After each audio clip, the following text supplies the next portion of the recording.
ქობულეთში აჭარის სატყეო დეპარტამენტის დაქვემდებარებაში მყოფ ისპანის სანერგეში გარემოსდამცველთა საზოგადოება ჭაობის ორგანიზებით აქცია მოეწყო, რომლის ფარგლებშიც შოთა რუსთაველის სახელმწიფო უნივერსიტეტის ბიოლოგიის დეპარტამენტის წარმომადგენლებმა და ბათუმის მოსწავლე ახალგაზრდობის სასახლის ეკოლოგიური კლუბის წევრმა ახალგაზრდებმა სანერგეში ჰერთვისი, მუხის რკო და ლაფანი დათესეს.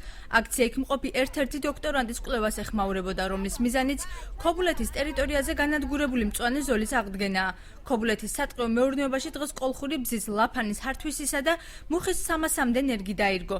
აღნიშნული სახეობები წითელ წიგნშია შესული როგორც გადაშენების საფრთხის ქვეშ მყოფი მცენარეები. აქციის მიზანი წლების წინ განადგურებული ტყეების აღდგენა, უნიკალური სახეობების შენარჩუნება და გავრცელებაა. შეტანილია მსოფლიო წითელ წიგნში საფრთხე ემუქრება გადაშენებისა, ვინაიდან მათი გამრავლება ბუნებრივ ეკოსისტემებში დღეს აღარ მიმდინარეობს დარღვეული ეკოსისტემების გამო და დღევანდელი ეს აქცია ამ სახეობების დარგვა ქობულეთის სატყეო დეპარტამენტის სანერგეშიც მნიშვნელოვანია, ვინაიდან აქედან გამოყვანილი ნერგებით შემდეგ მოხდება ერთდროს დარღვეული რელიქტური კოლხური ტყის აღდგენა. დღეს ჩვენთვის ბავშვებისთვის ყველასთვის მნიშვნელოვანი იყო აქ მოსვლა. დავდგეთ მუხის თესლი და ძალიან გვიხარდა და ყველა სურვილი იყო აქ მოსვლა და რა ვიცი, ჩვენთვის ძალიან მნიშვნელოვანი იყო.